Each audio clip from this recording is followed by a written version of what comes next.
Welcome to this new series I'm doing, A Beginner's Guide to Rails 7. So the reason why I'm doing this is a lot of the beginning guides to Rails are done in previous versions of Rails, and there's been a lot of breaking changes. So if you're using the latest version of Rails but following an old guide, you'll have to look up and try to figure out what's changed and why you're getting a whole bunch of errors. So hopefully this guide will help you learn Rails in the latest version of Rails. Now, it's not meant to be a guide to learn how the newest features in Rails 7. If you already know Rails, you probably want to go look at a different guide. So before we get started, let's talk a little bit about the Rails framework. So there's one thing you should know is Rails is opinionated. What that means is that you should follow the conventions that Rails has set up instead of trying to do a lot of configuration. So in Rails, they say convention over configuration. And if you look at unopinionated frameworks, say maybe the Node Express framework to create web applications, there's lots of different ways that you can do things, organize your code, call different methods. You could have controllers or not have controllers. And so if you follow one guide, and then you're like, oh, I'm kind of learning something, and then you go follow another guide, and now they're doing things differently. And that's because Express is unopinionated. It's very flexible, which is an advantage. You can do things in a lot of different ways. But a disadvantage is you might not know, you might not be able to jump from one project to the next because the way things are done are different. Whereas Rails kind of says you should do it this way. This is the best way of doing it. Now, saying that, it is also very flexible. You can swap out different pieces of the Rails framework to meet your needs. Another thing you should know is it follows the model view controller convention or framework. That means is we're trying to separate our concerns. All of our data and the actions that we perform on that data would be contained in the model. So if we have a user and we want to verify his password, we would do that verification in the model. Now, the view is all about presenting the data to the user, so that's obviously where all of our HTML is going to go. And the controller is in charge of responding to the user's actions. So if the user clicks on a link or they submit a form, the controller is the one that responds to those actions. And so that's just a brief, quick overview of the model view controller framework. If you're coming from straight PHP, it might kind of throw you off that our code will be separated into different files based on that. Other thing about Rails, which I really like, is it's dry, or it tries to be as dry as possible, which stands for don't repeat yourself. One thing, I worked with lots of different frameworks, and I find that a lot of them kind of make you repeat the same task, like you're trying to add another model to your website, and you find yourself spending a lot of time creating the form for it and a lot of time validating fields and doing kind of the same thing over and over again. Whereas I really like Rails because it seems like whatever I'm adding, I'm focused on stuff that's unique to my application, the new application I'm making, and not just kind of repeating stuff that I've done over and over again. So that's why I really like the Rails framework. So now let's go ahead and jump in and create our first application.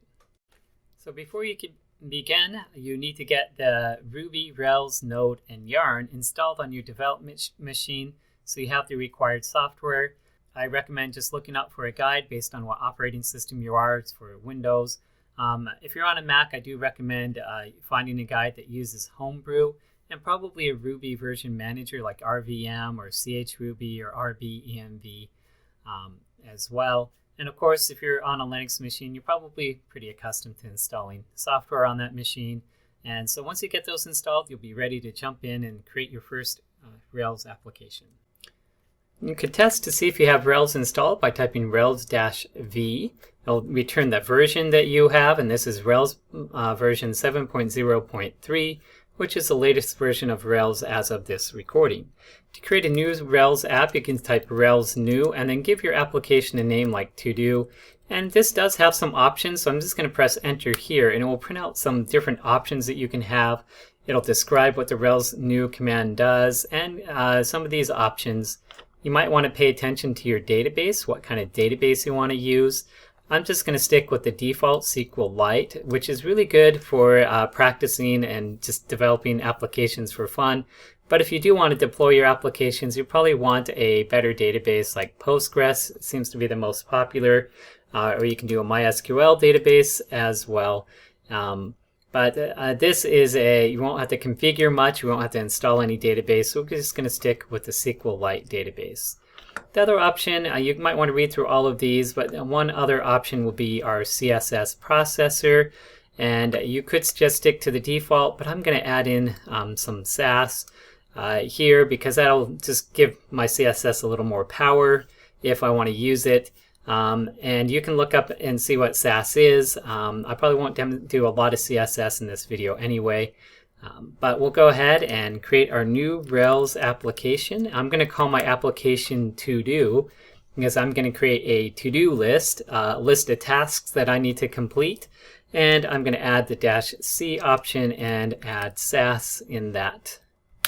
And when I run this, it's going to download all of the libraries that are part of the Rails framework. It's also going to run yarn, which is going to set up your CSS and JavaScript initially. And this might take a little while, especially if you haven't downloaded your libraries. So now we'll need to change directories into our application. So now we're in our to-do application. Just a couple of things.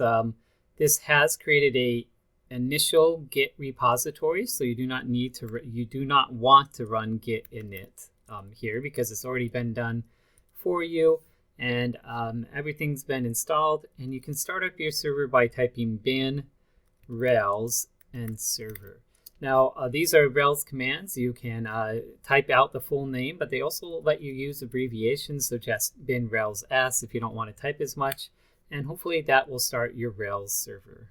So then in your browser, you can go to localhost:3000. And when you visit, you should be able to see your Rails welcome page right here. It'll tell you your Rails version and the Ruby version you're using. Now opening up that folder in your favorite text editor, this is Visual Studio Code. You can see all of your code right here. And let's first look at this procfile.dev. Now, what's in here is a list of things that you can want to launch while you're developing your application. If you notice right here, we have the Rails server started, and we're also going to run yarn to build our JavaScript and our CSS. So as we make changes to our JavaScript and our CSS, yarn will automatically recompile them and put them in our assets folder so that we can view our page as they're getting developed. So instead of running all three separate commands in three different terminal windows, what we can do is we can use foreman, which should have been installed when you created your Rails application, to just launch up all three of these. So one thing I've done is I've gone back to my terminal window and I press Control-C to stop the server that I started before. And then using the terminal inside of Visual Studio Code, we can use foreman to start all three of those processes at the same time. So we just do foreman start. And then since we've called this procfile.dev, and this is because it's in our development environment, you have to pass the -f option and do procfile.dev to get this started. And you can see our server started, but we're also watching for our CSS changes and any JavaScript changes. With all of that done, we're ready to create our first model. And if you think of a model as a database table, when you create a web application, really you're just creating a user interface to a database. And so the first model I'm going to create is a task model that's going to have the name of the task, the due date, and the priority. So we can use the Rails generators to do that. And so just by clicking that button, I was able to split my terminal so I could see my server running in this terminal. And over here, I can run bin Rails generate. And if I want to do the short command, it's just a G. And I'm going to go scaffold. And so I'm going to use the scaffold this time. The scaffold is going to generate me everything I need for this model. It's going to create my model, it's going to create my controller, and it's going to create my views. And it's going to do what will probably take you 2 to 3 hours in PHP at the very minimum. and it's going to do it all in one line of code or one generator command right here. So the name of my model is task. Now this should be a singular, just one task instead of plural tasks. And you got to pay attention to singular and plural with Rails. It makes a big difference when you're only dealing with one task. You want to use the singular name. If you're dealing with multiple tasks, you want to use the plural tasks name. And I'll try to point out where we do singular and where we do plural. So singular name, and now we can list the columns that we would have in our database table or our fields. So I want a name of the task, and the type would be string. And that would be probably use the varchar in most databases, the variable character database type. And then we have a due date. That's, let me type that. A due date that is a date time field. And then a priority. And this will be an integer.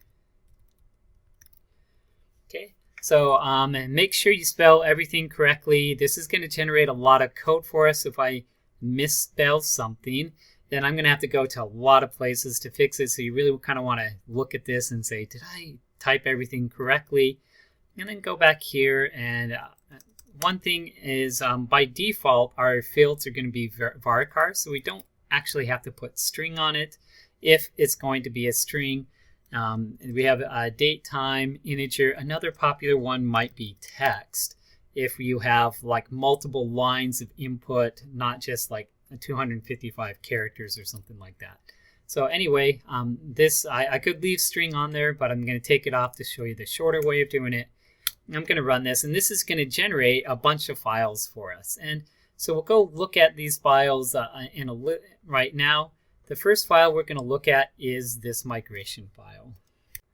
So our migration file shows up in the DB folder. Now, underneath the migrate file, we have this migration file. So what is a migration file? What this is Ruby code that will create our table in our database. Now, if you've done web application in different ways, you might actually go to the database yourself and create your table. But the problem with that is once we start working in a team with multiple people, then every new person needs to create their same database tables that we've created. And so that could get really tricky to manage. Plus, when we go to deploy our application on a server somewhere, we'd have to make sure we created our table the right way with all the right indexes and everything like that.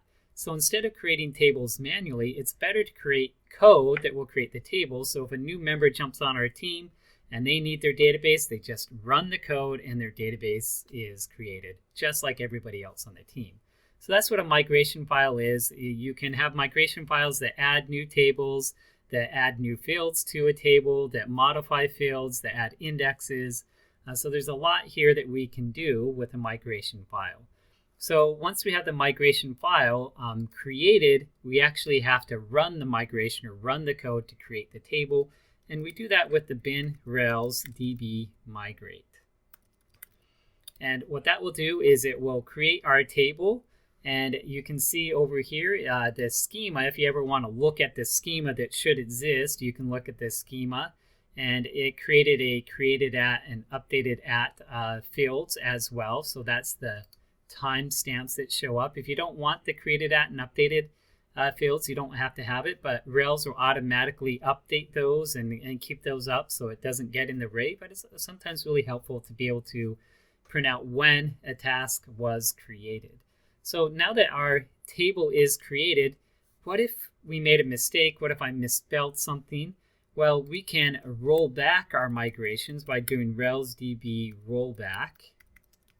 And there's more options in other ways, but this will uncreate the table. You can see it did the reverse. It dropped the table. Now I can go to my migration file, edit it, and remigrate my file by migrating it back again. By the way, the migrate will run all migrations and not just the last one. It will run all migrations, but the rollback will only roll back the last migration you've had. And now you got to be careful if you're working by yourself. Don't have to worry about too much, but if you're working in a team, you might check this into a Git repository or up on GitHub, and other members will pull it down. Once that's happened, you can't go back and edit this because there's nothing to tell everybody else on your team to rerun this migration. So once you've checked it into Git repository, if you needed to change something, you would have to create a new migration that would modify, say, the name of a field or something like that. So once we've got our database table created, let's see what's been created for us. So going back here, as long as our server's still running, we can refresh, and nothing's changed here. But if we go over here and do /tasks, because that's the name of the model I created, we have this web page. We can create a new task, and we'll call this maybe complete scaffold video. We can select a due date right here with maybe a time.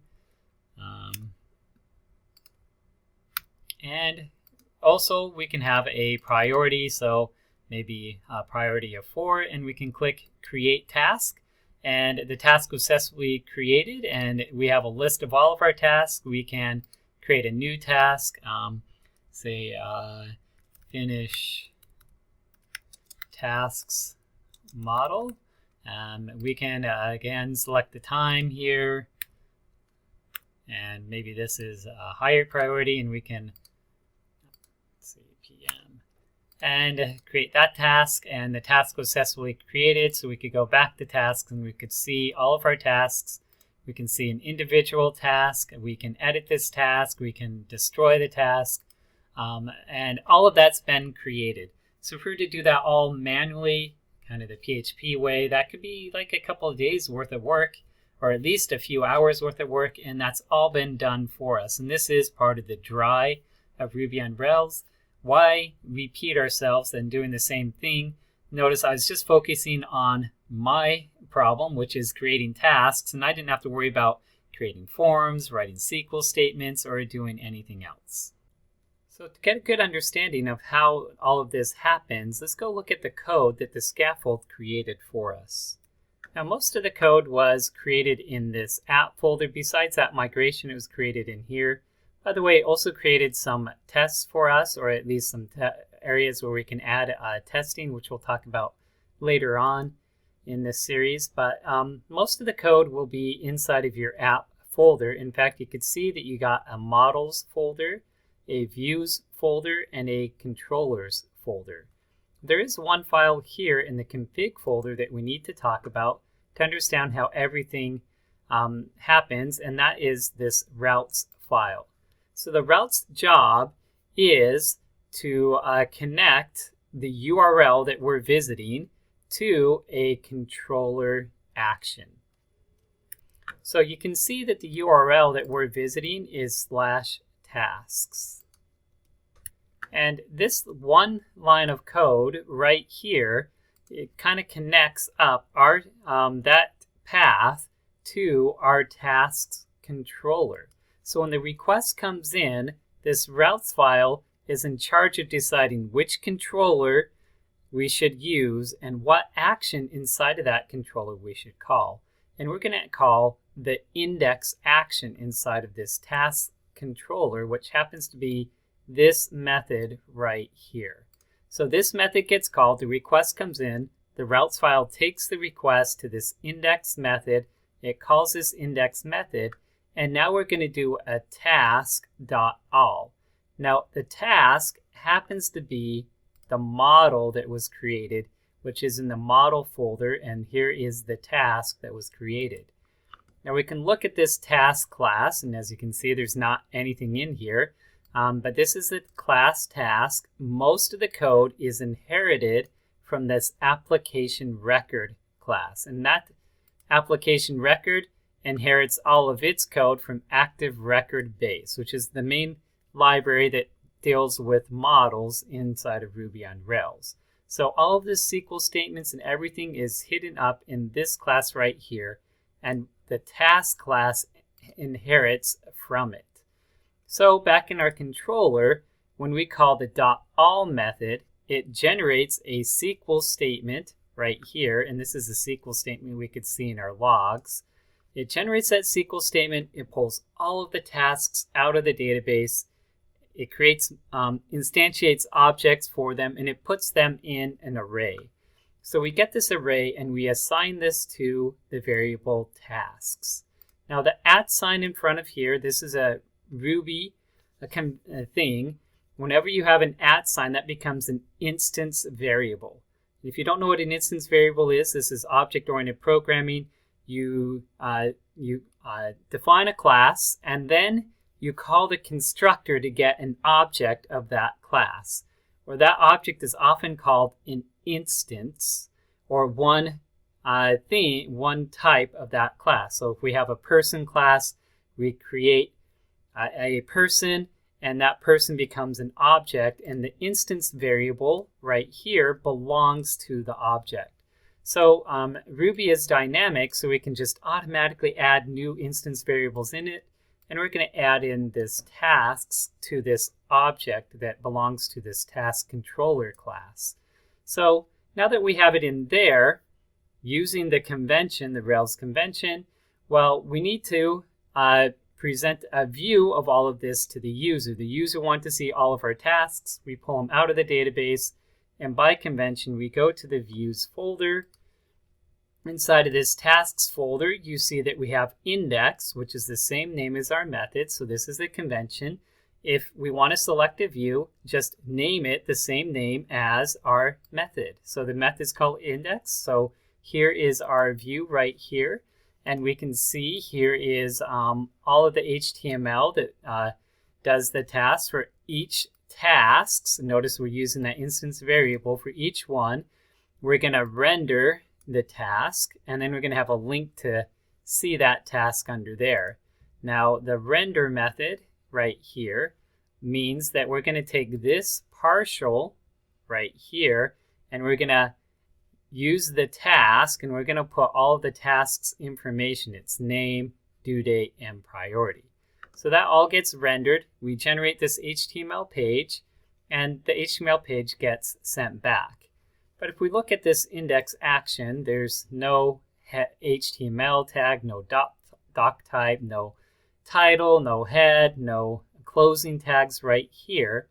That's because by default, we're always going to use this application.html layout file. So it's in the layouts folder, and this is basically the default page. And in this yield call right here, the stuff in this file gets rendered out or drawn up. We create all the tags of the HTML, and we stuff that HTML right here in our layout file. So if we want to edit every page inside of our website, we can just edit this layout file right here. We can have it at navigation bar, and the navigation bar will show up on every page. So that's how one request goes through. Just to review, we start in the config folder in this routes file. The URL gets mapped to a controller, which is the task controller. We end up calling the index method on the task controller. The task controller asks the model for all of the tasks in the database, and we save this in an instance variable. Once we have that instance variable, we automatically call or use this view to render the HTML back to the user. But it first starts off with this application, so it starts generating all of this HTML. And then when we get to the yield call, we take the stuff in this index page and we stuff it inside of this spot right here, this yield spot, and it gets printed out. Now, if you notice, the final extension of this is ERB, which stands for Embedded Ruby. So whenever we have a tag that starts with a percentage sign right here, we enter into Ruby mode, which is a lot like PHP if you've done PHP. This equal sign right here is a automatic print statement. So if we didn't include that, we generate a big string with this method call right here, but then we wouldn't print it out or wouldn't put it into our HTML. So that's why we have the equal sign there. And if you notice, in this index view right here, there isn't an equal sign because there's nothing to print out. This is like the beginning of the loop. Then we're going to render or create the HTML for each task. And then we're going to have a link that links to that task, and we're going to do that for each task right there. After we render all of that, it gets put right here, and then we send this back to the browser, and they see the page. Now there are other actions that we have, like this page right here where we have a form that we can use to create a new task, and we can also see one task, and we can edit a task, and also we can delete a task. So all of those are going to be other actions that we have inside of our controller, and the code's all there. We'll review that code in a later video, but first let's maybe fix a problem, because we can go in and edit a task and update this, and it doesn't have any name anymore. So now when we look at our tasks, it's missing a name. So what if we want to make sure that there's always a name in this task? So then we'd want to go to our model, because this is about our data, and in our model we want to enforce that if we're ever going to save a task, make sure that it has a name. And we can do that by adding a line of code inside of this class, and we'll say validates, and we'll validate the name, and we could do presence is true. Now there's lots of other validations that we can do. We can make sure that it's a minimum length, that they have at least 3 characters in it. We can use regular expressions to make sure it follows a certain format. And if we have numbers, we can do a range. So there's a whole bunch of different validations that we can put inside of this model class right here.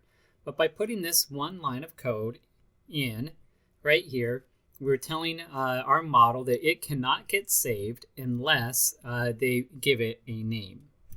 So now, if we notice, it doesn't fix tasks that are already saved in the database. But if we go back and we edit this task, and now we try to save it, we get an error message out right away and saying the name can't be blank. Now we can also style this up so it can highlight this field.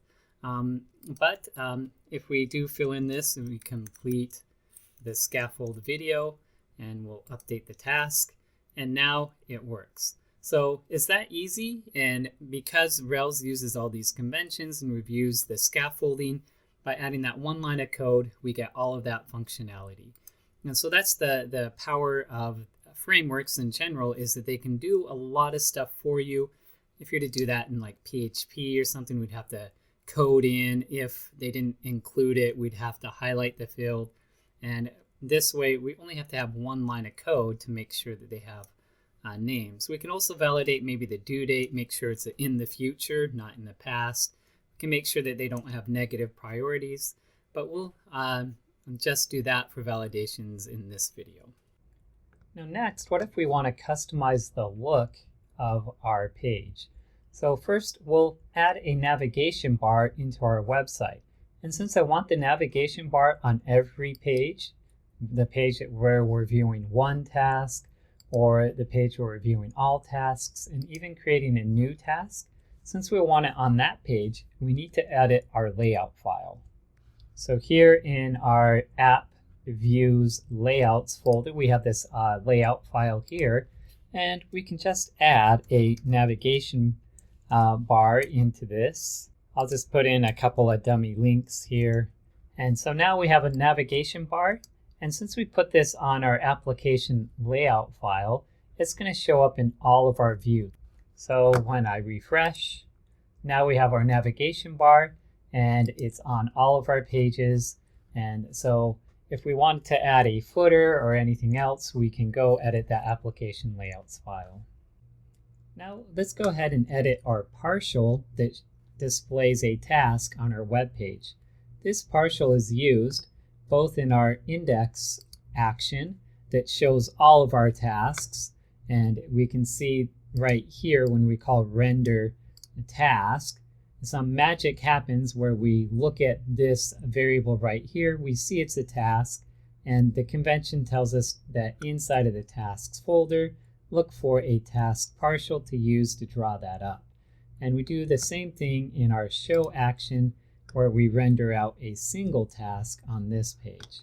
So we can go to here, this folder, or this file, and edit how our tasks look on our entire site. Instead of changing any of the HTML, this time I'm going to change some CSS. So we can see that we'll have an ID, and I'll show you that in a second. But we can also add a class on this and maybe call it a class task. That way we can edit all the tasks in our website and add some CSS into that. So now we can view our page source. So if we right click and go to view page source, we can look at each one of these tasks, and we can see that we have this div. This is the ID, this is the DOM ID that it gives us, which is the class name task, and then its ID in the database. So this is the second task we created right there. And then we added this class task onto both of those tasks. And that's the change we just did. Now all we need to do is edit our CSS to make this look a little better. And we can edit our CSS up in this assets folder. We go down here to our style sheets, and we have this application style sheet right here. And if you notice, it's application.sass.scss. Now you can do a little bit of research on what Sass is, but we're going to actually use the SCSS, which is what I really like it. It's just plain CSS, but it has a few additional features that make things a little bit easier, and I'll try to show you that a little bit right now. So to get started, I'm just going to create a new file in this folder, and I'm going to call this tasks.scss. And now this is all of our CSS for our entire application, but we're going to separate out into files, so all the CSS that deals with tasks can be in its own file. We just need to import that, and we do that with an @import and then the name of the file, but we don't have to include the extension. So when we do that and I save, you notice down here, because we have Foreman running, I've saved my CSS, so Foreman's going to compile this new application.css file that we're going to use that gets loaded into our site. So now we are free to edit this file, and we can add CSS just like we have if we're doing a straight HTML file. So I'm going to use the task class, and I'm going to add a border, thin, solid, and we'll make it black. Okay. So now that we've saved that, you notice when we saved it, the compiler recompiled all of our CSS. And when we refresh, we see that we get the border around those. Now what if I want to make the text on the paragraphs inside of here a little bit bigger? Now if you know CSS pretty well, we could just target all paragraphs on my website, but I don't want to do that. I only want paragraphs that are inside of the task class. So this would be the CSS that we do here. But since we're using Sass, we can actually do a little bit of a shortcut. And now we can just use the paragraph tag inside of there. So we can like embed our CSS inside of here. And then we'll just do font size, and we'll do large. And now let's refresh our page.